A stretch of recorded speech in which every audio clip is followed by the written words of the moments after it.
Oh, you're jumping. You're getting ahead of me here. All right, so because you're throwing me completely out of sync, yes, slides will be up on the website in a couple of days after this. It just takes us a couple of days to actually collect them all from everybody. If you're a speaker here and you have not provided us with slides, please do send them to us. On a more important note, it was pointed out to me this morning that in my jet lag fog, I did forget a very, very key piece of the puzzle with regards to the code of conduct. While I was being cheeky, I missed the really important part. If you do have some sort of incident you have to report, please find somebody with one of these orange shirts, stand up, and they will help you ASAP. So that is a very serious point. If you do have some sort of issue that you need to discuss, please find somebody with one of these orange shirts for the BSides crew, and they will help get you sorted. So apologies for not pointing that out this morning. I really need more coffee. All right. You ready? Yeah. Well, you'd probably be an idea. So I hope everyone had a great lunch, and thanks again to Proofpoint for providing that. Thanks again for Palo Alto for being an overarching sponsor for all this, and more importantly, thank you to Ben Hughes, who's our next speaker. Please put your hands together and give a great big BSides Toronto welcome to Ben. Thanks, man.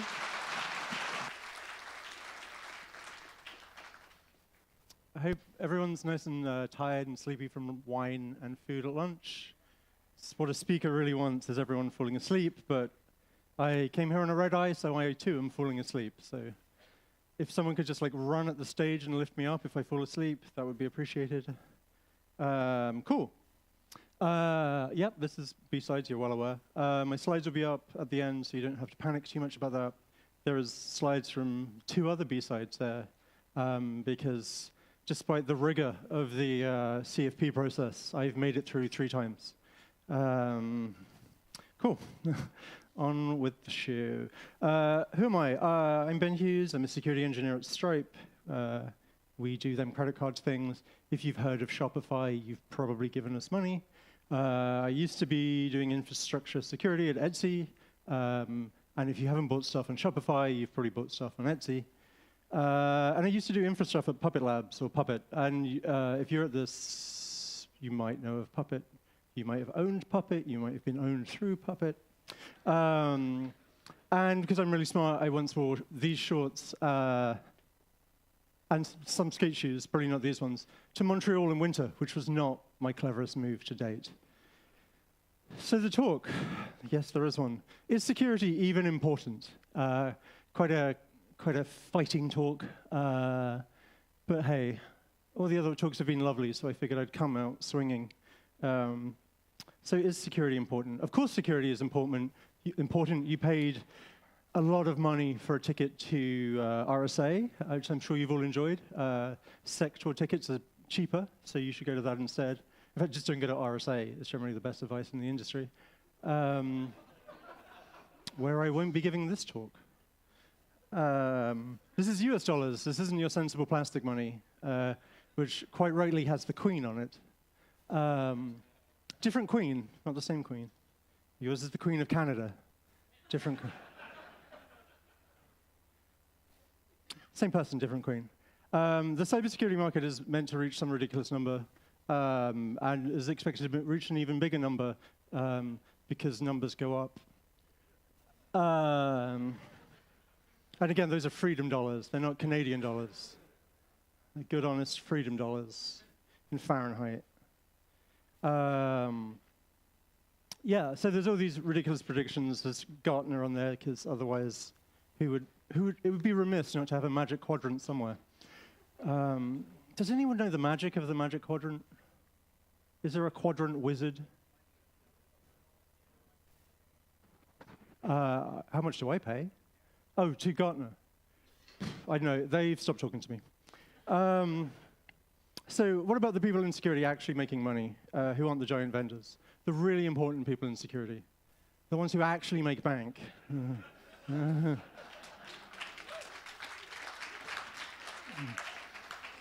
Because as we saw from the first talk, they seem to be doing well despite having terrible OPSEC and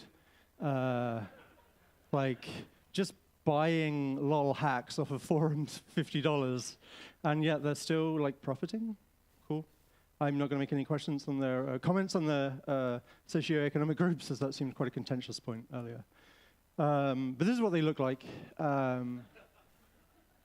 If you can spot the hack here, it's that someone has stolen the Apple logo off of the iBook. Blah, blah, blah. Criminal damages reached $6 trillion, which who knows what that is in Canadian. Ransomware damages are a lot because healthcare ransomware bitcoins. I've won something in bingo. Verizon data breach is like, yeah, we've just changed the dates on it. Everyone's still getting owned by the same things.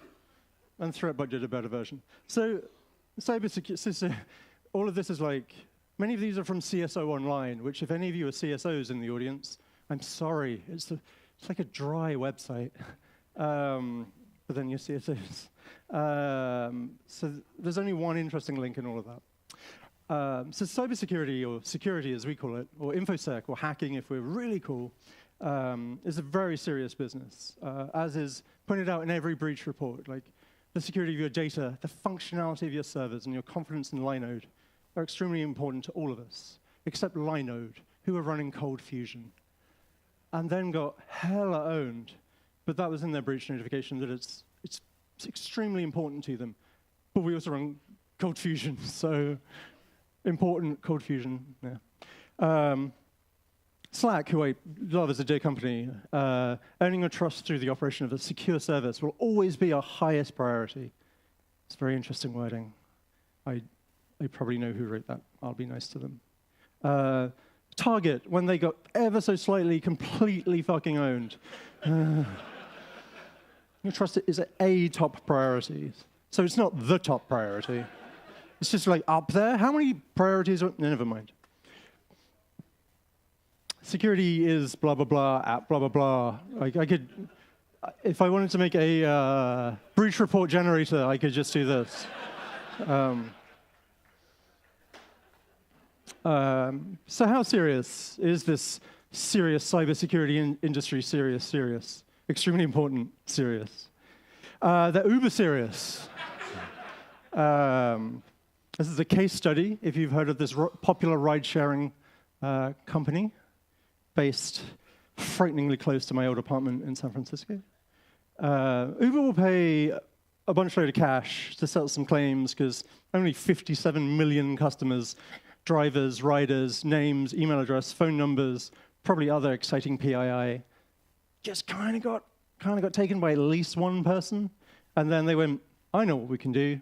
We can call this a bug bounty and pay them off. And then no one need ever know. So 148 million US dollars. Uber's net worth, 5.9. Uber's net worth minus 148 million, 5.75. Who here would be like, no, I want the 5.9. I'm not settling for the $5.7.5 billion. Yeah, everyone's fine with $5.7 billion. It's not like, you're not crying all the way home with only $5.7 billion. Man, I could have had an extra, a few more $1 million. Like, how big is this ball pit? So they got away with paying a fine. It seems quite big. Like, I wouldn't want to have to pay that fine. It would involve smashing my piggy bank into many pieces.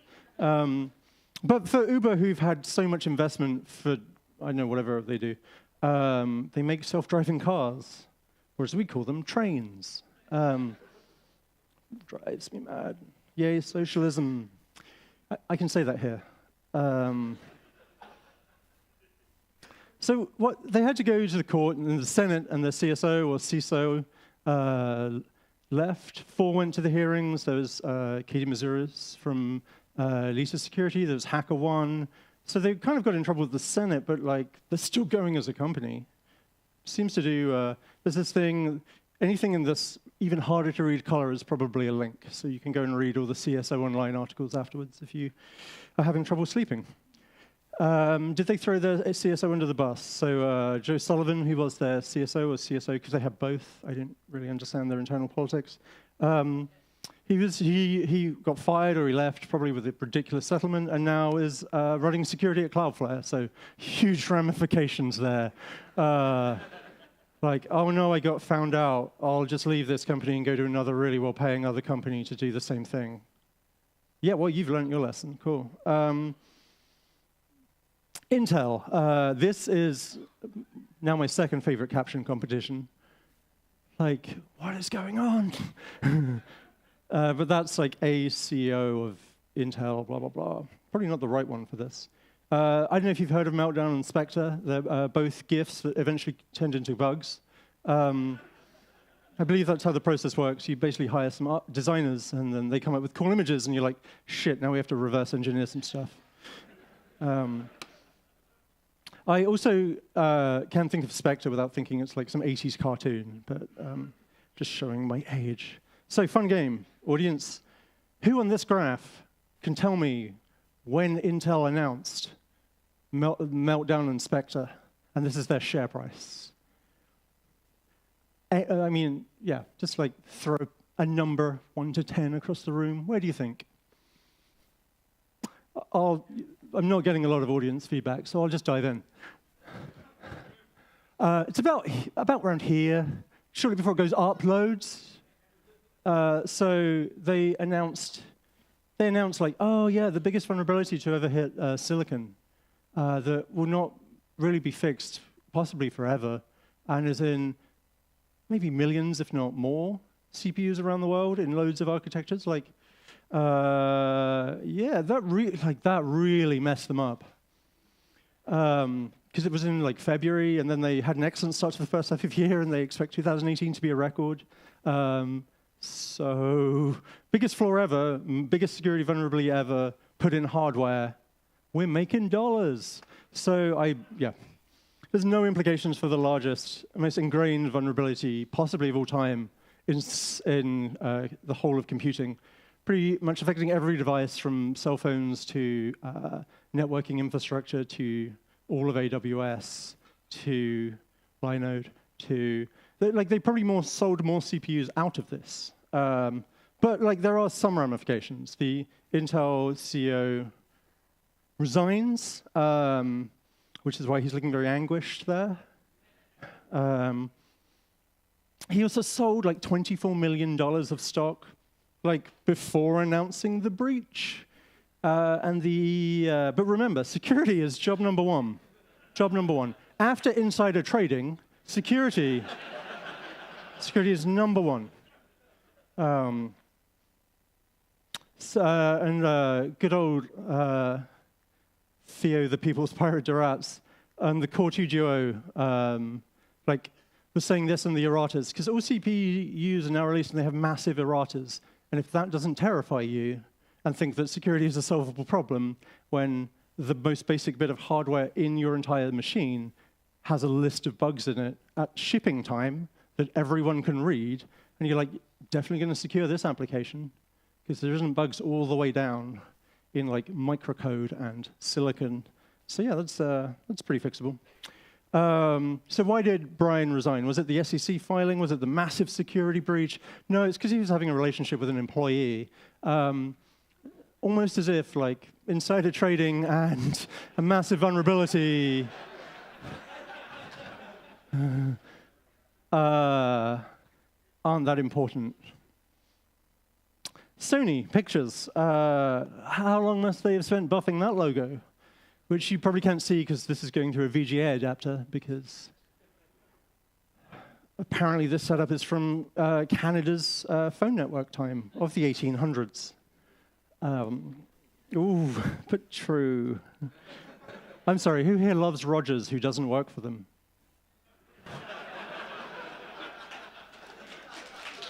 No. So,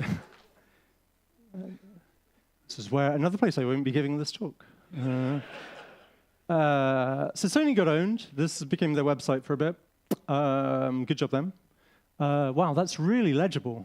Good job, VGA. So they got owned. 24th of November, which is where that line is that you really can't see. Like there is, I promise you, a line here. That's when they got owned. This is where they made more money. Before that, they made less money. than when they got massively owned. So, yep, that share price just died, didn't it? Oh no, we've been owned in the largest data breach of all of our history. Well, it's not the largest in their history, it's the second largest in their history. They turned off all their VPNs and Wi-Fi, which was an odd choice. Like, our servers have been owned over the internet. Quick, let's turn off Wi-Fi. I think I understand how they get hacked so easily. People told them to go home because their networks had been hacked. And if you've turned off their VPNs, then yeah, go home. But there's an even bigger Sony breach, so all of this is hilarious anyway. So how do data breaches affect breaches? How do data pants? How do data breaches affect stock market share prices? This is taken probably from some more CSO Online or some other analyst website. Turns out after a breach, your share price goes up. Like, larger breaches had less of an impact on share price than smaller breaches. So if you're getting owned and it's a small breach, like, just hack more. Internally, like, you don't fix it, just like get more people to own shit, and then you're like, oh, this won't affect our share price. And the sensitivity of the breach had a less clear impact on share price in the long term, or the US government, who just hand out their data. I'm picking quotes to support my argument, but there is, like, if you do real research on the websites, you can find this. But this is the stock market, so the stock market doesn't care. The stock market doesn't care about hackers and computers, and that's because we're cooler than them. But we are in the financial center of Canada. Oh, I'm getting really microphony. So you kind of have to deal with the fact that finance is important. Mostly I just wanted to use this GIF because Vincent Adultman is kind of the best character ever. I did a business. So there's some other examples. This is a misquote from a friend of mine, Rich Smith, who's at Duo Security. When I worked with him, we were doing a merger and acquisition of a company, and he was like, yeah, I used to do this at like large bank whose name I won't name, so I can give this talk hopefully somewhere. No merger and acquisition, like pen test or security report, ever said we shouldn't do this acquisition. Like, that has never happened in all my years of owning other people's shit before we buy them. It's lowered the price, and it's made us go, oh God, what are we doing? But it's always happened. So, like, if you've been through any mergers and acquisitions, you may have experienced this. I'm sure someone has a counterexample one time to prove me entirely wrong. Happy for you. The best thing about this is you do this big report, you find this company you're buying is like a security horror show, and then you're like, well, cool, that's still happening, and then in 6 months, this is our problem. Going to the bar and staying there for a year. So what am I saying? This is indeed my real name, and that is indeed a good question. In most of what you do, security is very unlikely to be the most important thing that your company does. If you work for a security company, that's doubly true. I challenge you to find one where that isn't the case. I would say more important than security is selling or shipping product. There is security in the product org, but most people don't go, I'm going to start a business. I'm going to make it really secure. What are you going to sell? I don't know. I'm just going to make sure it's really secure. So do you have a plan for making money? Really secure. Good luck with that. So security is a part of your company, sure, you hope. But it's not all of it. And you should be there. The role of security is to inform and advise the business, protect it as much as it can and as much as reasonable. But it's not there, like, even if your CEO or CTO used to be a CSO or was the CSO, has the dual role, it's still not going to be the most important thing your company does. Because otherwise you're a security charity, not a company. And I don't know too many of those. I guess the EFF is a security charity. Yeah, maybe. Security is a business unit, and it's a compromise. Not that kind of compromise. Red teamers, calm down. A blue teamers, your pager isn't going. It's a compromise in the other sense. It's okay. and security should be a compromise. Has anyone made anything that's 100% secure? I don't see a ton of hands. That's lucky. So can someone steal your brick?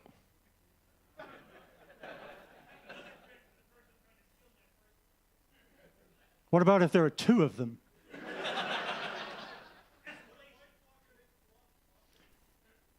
I mean, I can keep going. I'm going to steal your brick, and I have a shield. Yeah, how do you like that? Right. So if you throw that brick at me, I now have your brick.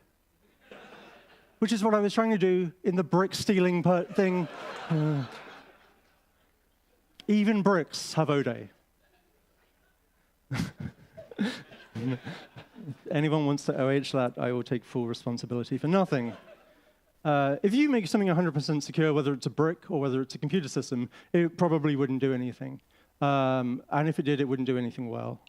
You can think of counterexamples where you can make things do things really well that are like crazy insecure. If anyone's used WordPress, that is 0% secure, but it does work really well. I actually had to be, like, I used WordPress for one project. I was like, oh shit, this is really good. No wonder everyone uses it. I can't really just have a go at it all the time for its security, because it's actually like really easy to do things, and I would have taken me months to do this otherwise. Damn. But like, name a company that's 100% secure. Organization. Cool. I mean, I know it was just lunch, but really, I was hoping for a few more words.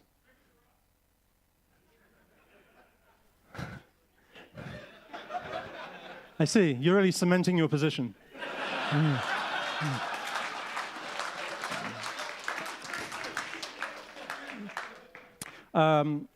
NSA, they got owned by a SharePoint admin. Also SharePoint, who was like burning stolen data onto CDs, writing artist of the time, like Celine Dion or whatever you like here. And they're just walking out the building with these CDs full of NSA O-Day. Hacking team, a company designed to just own shit, got the most owned of any company ever. Apple have been hacked. They have a good security team. Google have been hacked. They have a good security team. Brick Incorporated, I'm waiting for their breach report. I think it's called a window.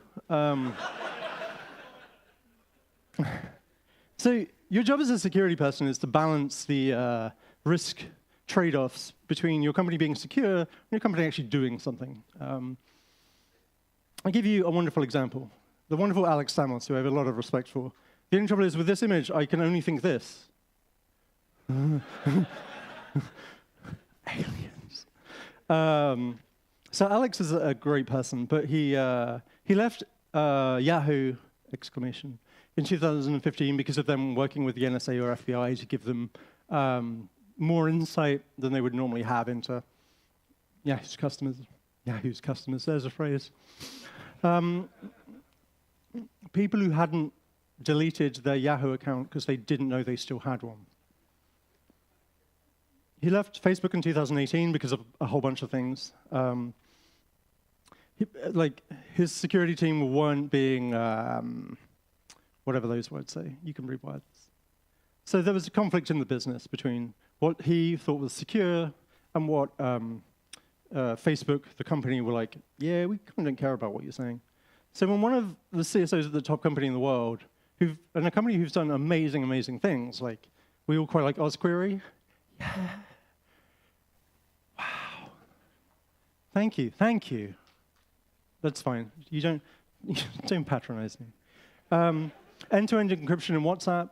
This is before the adverts. Oh, sick burn.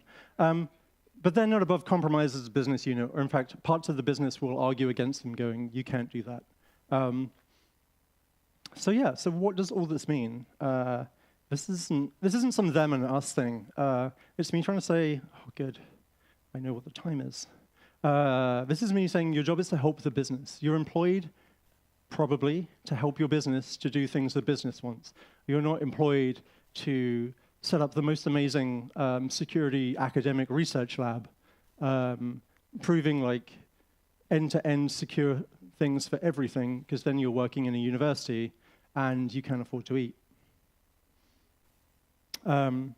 It's not saying security is unimportant or should be ignored. It's just not the be-all and end-all of the world, as many people see security as this wonderful absolute. And if you're not investing all your time as a company into being secure, then what are you even doing? You're probably making profit, which living in America is all I care about. And security can be the center of your world, but it shouldn't be the center of capitalism or the business's world, because it isn't.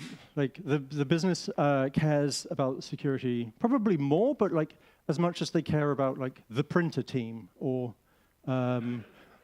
like the legal team, I imagine, are probably on a reasonable par. But they don't. No company, even lawyers, don't base everything they do as a company based on legal decisions.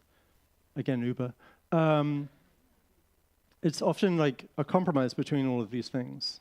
So this is a good thing, because it frees you from the mindset that security is 100%, and that's impossible to get to. There's the thing where you tell a security person, you can get from 98% secure to 99% secure. This isn't bricks. Or you can get from, in something else, you can get from like 10% secure to 80% secure. And all the security people go like, the 98 secure, it's near 100. And you're like, yeah, but you're really bad at maths. Because like, yes, you're closer to being this mythical 100% secure, but you're not actually making as big a change as if you did the easier thing. So I think security has a lot of closed-mindedness or like binary thinking on security. And if the delightful oft-mentioned regex soft ops dev has taught us anything, it's like working together and actually acknowledging other parts of the organization and working with them is better than just ignoring them and thinking you know best. Yeah, that's a very pretentious slide. That's also a very pretentious slide. You can tell I was really dragging it out at the end. Cool, that's me done. What a great finish.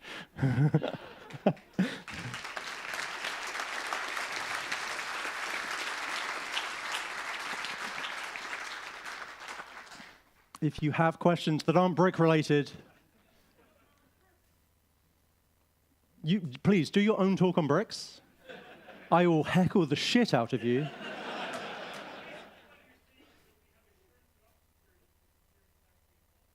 Yeah. Cool, that was easy. Any harder questions?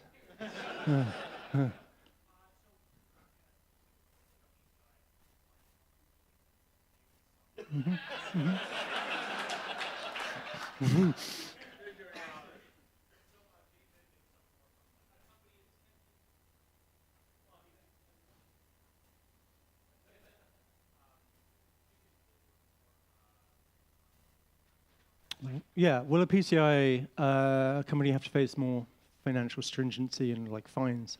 Yes, because that's kind of what PCI pins itself upon. Like, if you are not this, you'll either be prevented from taking credit card payments, or we will fine the crap out of you. And that's like a lot of compliance. It's like the big stick of fining you. But it turns out some companies like $146 million fine, come at me. Or they just like stop doing PCI and give that to some other company. I work at Stripe. We will take your PCI problems for you. So yeah, money talks, turns out.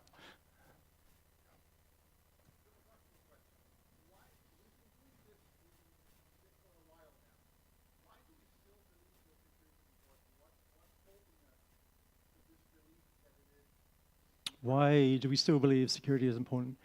Ego. The security industry is famed for its ridiculous ego. And the us versus them stance in a lot of attack versus defense kind of furthers that. So I think that, at least in my point of view, I'm very much against that aspect of security, as you can probably tell by everything I've just done.